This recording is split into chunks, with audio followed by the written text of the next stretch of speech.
I want a date with you. A real date. Wow, absolutely. I would love that. I've been wanting a date with you, like a real formal date. Okay. I'm like going.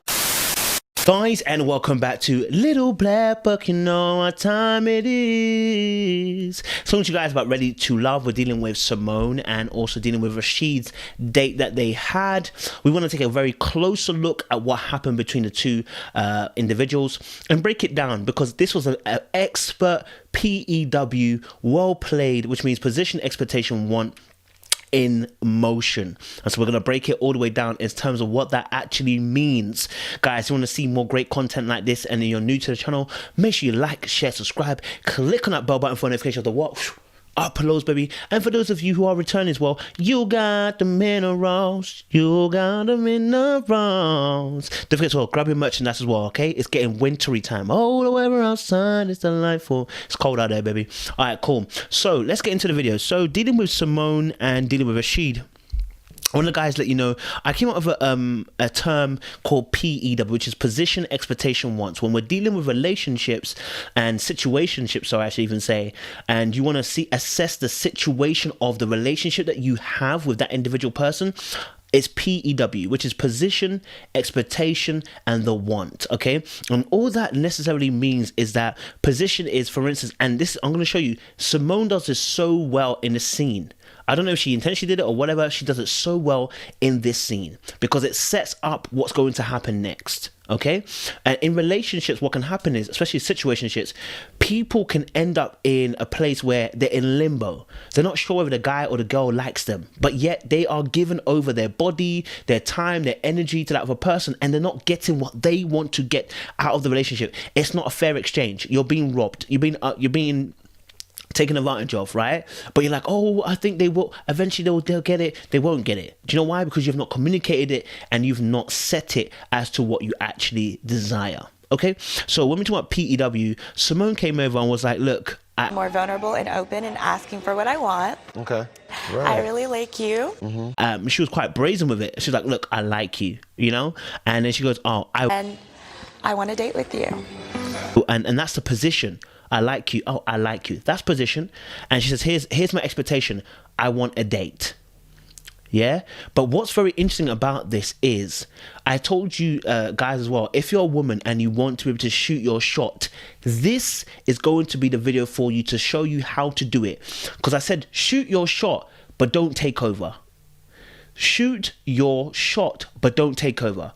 You entering into the DMs is a shot. Okay, you having a conversation is a shot, but you don't take over. You don't need to ask him for his number. You don't need to ask him for, you know, to necessarily even, you don't even have to necessarily even say to you, take me out. Do you know what I'm saying? Because he should be able to do that. But once you've had that conversation, you've left a few flirty hints, he should pick up on it. If he's not picking up on it, maybe he's not socially aware, but more time he's not interested. You understand?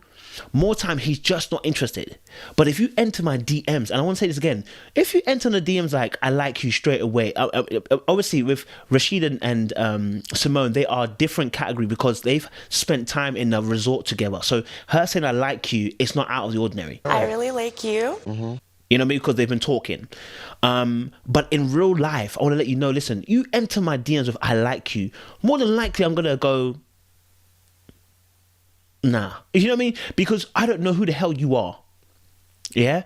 But if you enter and you're like, listen, I just saw your last video, coach. Like, I really shouldn't be telling you this. This is like me jailbreaking. But I just saw your last video, coach. Like, oh my gosh, like this was so powerful.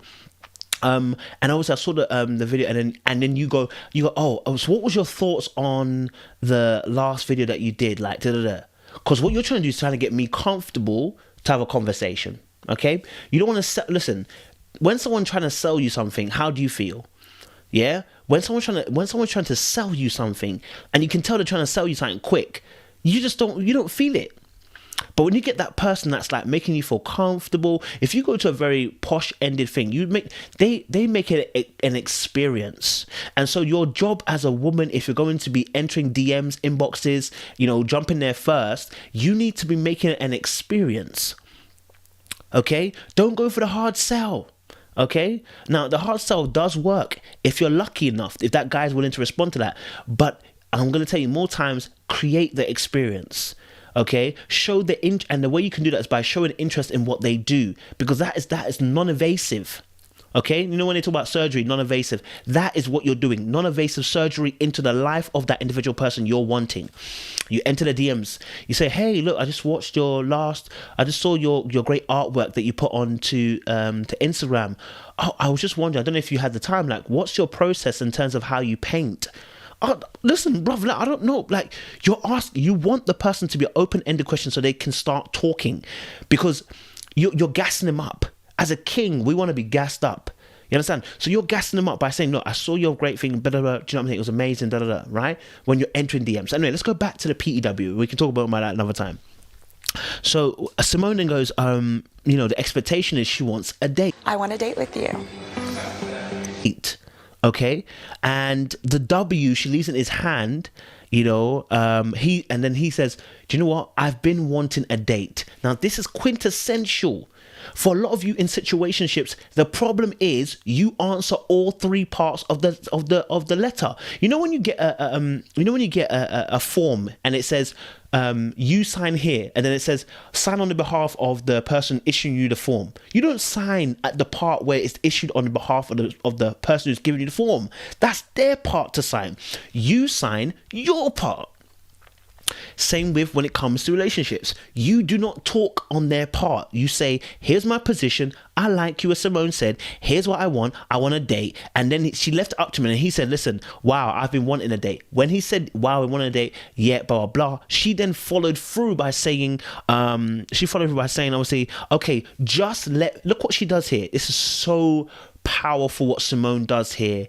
Like, honestly, it's so powerful for any woman that is willing to step out there and approach men first. This is it. She says,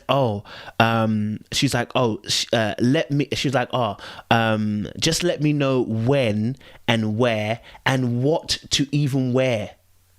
You see, so she's given him power. Oh, it's beautiful. It's beautiful. Oh, it's beautiful. She said, listen, options as well. All right, I'm excited. Just let me know where and what you want me to wear. Ooh, let me get to work then. Listen, when, where, and what to wear. This gives him option now to choose and to lead in the area.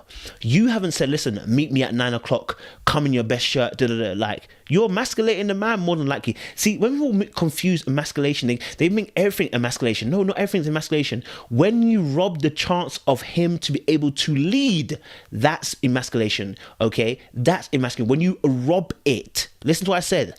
When you rob it. If you make 100 grand and he makes 50 grand, you haven't robbed him of that. This is what I'm trying to say. Like, you haven't said, you know what I'm saying? That is a fact. You make that kind of money. You haven't robbed him of anything. You understand? What would have been robbed here, okay, is to assume and take the role of the leader. You can initiate, just don't take over. So when you're a person who makes 100 grand, he makes 50 grand, here's how you stop the emasculation. Okay, babe, I make 100 grand. Okay, babe, you know what? We're trying to buy a house. What house should we buy? You know, because I know I like this type of house, etc., etc., and I know my money can go there, but what kind of house do you like? Blood. Now, all man's gonna. If a man's a sensible man, if he's a sensible guy and he's not a dickhead, a sensible guy, he should feel at ease now. Like, oh, babe, do you know what? You know, obviously, you said, I know that certain houses, obviously here, like, you know, I know your money can probably stretch that thing, whatever. I kind of like these kind of houses here. All right, cool. Okay, babe, do you know what do you think about this? The mere fact you're asking what do you think about this shifts the whole narrative into putting power into his hands. You're willingly surrendering into him. That stops the de-emasculation. That stops it instantly. Unless he's an absolute douche. That's what I'm trying to say to you. See, but what happens is, because a lot of women earn a lot of bread, a lot of money, and they do it in a system where masculine energy is promoted, it's given the thumbs up, it's celebrated. Women can take that energy into their home and assume that being assertive in their relationship is going to be appropriate, and it's not. So if you earn a lot more money than your partner, it is not going to be necessarily the money alone that's going to be a problem. And sometimes money is, but oftentimes it's how you present that. Well, I make this kind of money, so anyway, I will do what I want to do. Oh, well then, what? You don't need me. You know what I'm saying? Oh, I'll just do whatever I want to do. Okay. But the power comes when you just, and this is where submittance comes in. When you say, listen, babe, okay, what should we do? Now, you may know already what to do. You may already know what to do. So all you're doing is playing the game. You're saying, listen, babe, what do you think we should do? And he's like, do you know what? I'm not sure, you know. Okay, babe, have you thought about this? Again, suggestion. It is the power of it's one of the strongest parts of the feminine energy, suggestion. And someone might say, well, that is just so archaic. And I'm like, listen, well, I'm just going to be real with you. Listen, I'm just showing you what I believe to be true. That when you operate in that feminine energy, the suggestion is so much more powerful as a woman. That's why you like a man that leads, right? Because it's masculine. It's what you see as good masculine energy. When you suggest and you implant the information into his head, Eve implanted the image into Adam's head. She didn't tell him take it. She just gave it to him, right? And so it's the suggestiveness of it. When I give you the fruit, I'm suggesting you take it. I'm not forcing you necessarily to take it. I didn't ram it down your throat. I suggested it. I offered it to you. And so the same thing here. Symone offers it to him. So listen, my position, I like you. Here's my expectation. I want a date. Okay? Now you don't have to grant me that desire. When he says, yeah, wow, I've been wanting a date for a little while. Just let me know where and what you want me to wear. Ooh, let me get to work then. He said yes. All right, want my hug? Yes, okay. This was so... Okay, tell me when, where, right? She put the power back into his hands. Okay, and so obviously then Rashid obviously sets this lovely car date overlooking the lake. You know, he's really utilizing his skills, right? And I think this is something else I got to celebrate Symone for, because I really think it was so powerful. The question that she asked was so potent that I think a lot of us need to pay attention to. She says, we had this time and we can get deeper. Okay, I want to get deep. Okay. So I had like some little questions for you. All right, so let's one go. of them is, tell me about your first experience with what you... She says, obviously, time for deep questions. She's like, this is, and look, deep questions tackle the emotional, experiential, and the mental intimacy of a relationship. When you have deep questions, that is going to be embedded in the mind of the individual person for as long as you guys are together. They're always going to remember that you guys had this great, deep conversation where they were able to express their deeper shame, embarrassment, fear, pain, everything like that in an emotional safe space with you. Here's another thing. It creates an emotional intimacy because when we begin to tap into our experiences, they begin to bring up emotions that we had.